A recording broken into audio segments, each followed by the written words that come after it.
An SES volunteer has credited his first aid training with saving his life. Phil Wall was able to detect the very early signs of a stroke and called 000. And today he was reunited with the paramedics whose quick treatment saved him.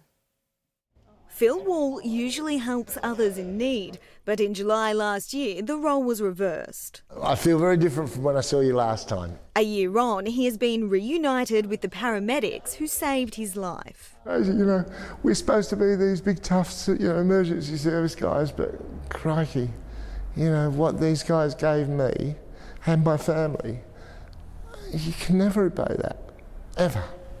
Feeling lightheaded after a shower, Phil looked in the bathroom mirror and saw the right side of his face had dropped. Once I saw that, coupled with the lightheadedness, I thought worth checking, and then when I noticed my arm, I thought, I think you've got a bit of a problem. An SES volunteer of 20 years, Phil suspected he was having a stroke. His suspicions were confirmed when friend and first responder Rowan Anstey arrived at his home.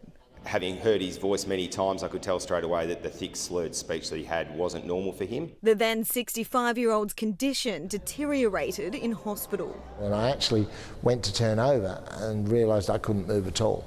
And then I tried to call the nurse and I couldn't speak, I couldn't breathe properly, I couldn't swallow at all. But determined to wear the orange uniform again, and after weeks of rehab, Phil recovered and was welcomed home with a motorcade. It's something that I'll never, ever, ever forget. I didn't think that he'd bounce back as well as what he had, so he's a fair miracle. 1 in 4 people will experience a stroke in their lifetime, but more than 80% can be prevented.